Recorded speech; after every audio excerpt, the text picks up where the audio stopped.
चुनाव के बाद देश में या किसी भी राज्य में जब सरकारें बदलती हैं तो कई सरकारी बंगले सुर्खियों में आ जाते हैं। ऐसे ही एक बंगला छत्तीसगढ़ की राजधानी रायपुर में है। आजकल इस बंगले की खूब चर्चा है। क्यों, आइए जानते हैं। आपको बता दें, पुराने मंत्री ने आवास खाली कर दिया है, लेकिन नए नवेली मंत्री जब गृह प्रवेश के लिए पहुंचे तो बंगले की अंदरूनी हालत देखकर मंत्री जी की हालत खराब हो गई। कांग्रेस के मंत्री ने जाते जाते बंगले की सूरत भी बदल डाली। छत्तीसगढ़ में नई सरकार बनने के बाद ये बंगला स्वास्थ्य मंत्री श्याम बिहारी जायसवाल के खाते में आया था, लेकिन यह राज्य का स्वास्थ्य सुधारने से पहले श्याम बिहारी जायसवाल अपने सरकारी आवास की सेहत सुधारने में लगे हैं। छत पर पंखा टंगा है, लेकिन चल नहीं सकता क्योंकि स्विच बोर्ड नहीं है। कमरों में लगा पूरा का पूरा टीवी गायब है। बाथरूम की दीवार पर गीजर लगा था, अब सिर्फ उसके निशान बाकी हैं। बंगले में पानी की सप्लाई भी बंद है क्योंकि टोटी समेत बाथरूम फिटिंग गायब है। छत्तीसगढ़ के स्वास्थ्य मंत्री नए श्याम बिहारी जायसवाल ने कहा, बंगले में वहां पूरी तरह से जो सामान थे वो गायब है। वहां एसी गायब है, टेलीफोन गायब है, बाथरूम से आईना तक गायब है। किचन प्लेटफॉर्म, पत्थर, मिट्टी, टोटी, लाइट गायब है। ऐसा लग रहा है जैसे मुगलों ने भारत पर आक्रमण किया था तो मंदिरों के रत्न निकाल लिए गए थे।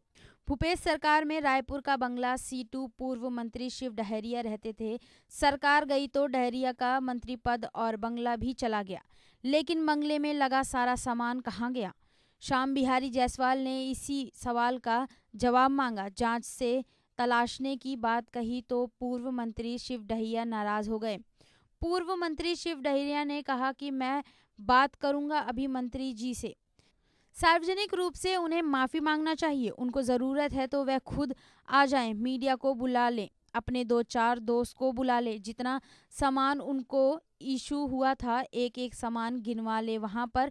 इस तरह किसी को बदनाम करने की कोशिश करना अच्छी बात नहीं है। छत्तीसगढ़ में तो खैर एक मंत्री का बंगला बदहाल है, लेकिन मध्य प्रदेश में करीब 75% मंत्री बेहाल हैं। ज्यादातर मंत्रियों को सरकारी आवास ही नहीं मिला, लेकिन बंगले सवाल सुनते ही एक बात बोलते हैं, सब चंगा सी। MP में सरकार बने हुए 23 दिन गुजर गए, लेकिन कैबिनेट गठित हुए 10 दिन हो गए, लेकिन 28 में से 22 मंत्री बेघर हैं। शिवराज सरकार में 12 मंत्री विधायक चुनाव हार गए, लेकिन बंगलों पर उनका कब्जा बरकरार है।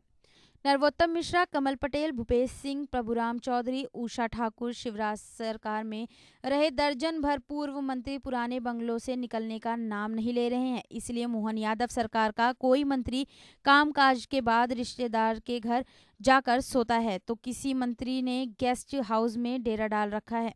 कैबिनेट मंत्री कैलाश विजयवर्गीय को बंगला नहीं मिला तो टेम्परेरी इंतजाम कर लिया। पूर्व विधायक और बेटे आकाश विजयवर्गीय के बंगले में शिफ्ट हो गए। कैबिनेट मंत्री प्रहलाद पटेल भी भोपाल में फिलहाल बेघर हैं। उनका ठिकाना पूर्व विधायक और भाई जलाम सिंह पटेल का सरकारी आवास है। डिप्टी CM तक को बंगला अलॉट नहीं हुआ, लेकिन काम चल रहा है क्योंकि भोपाल खुद का घर है। दिक्कत उन मंत्रियों को ज्यादा है जिनका ना भोपाल में कोई घर है, कोई पूर्व विधायक या पूर्व मंत्री का रिश्तेदार है। बंगलों की वीरानी का आलम कोई छत्तीसगढ़ की अकेली कहानी नहीं है। यूपी में भी सरकारी बंगले से नलके और फिटिंग गायब थे। अखिलेश यादव जब मुख्यमंत्री थे तो उनकी सरकारी आवास की बाथरूम फिटिंग गायब मिली थी, बड़ी किरकिरी हुई थी। समाजवादी पार्टी सरकार की टोटेरिया आज तक महंगी पड़ रही हैं। ऐसे ही तमाम जानकारी के लिए बने रहें इंडिया न्यूज़ पर।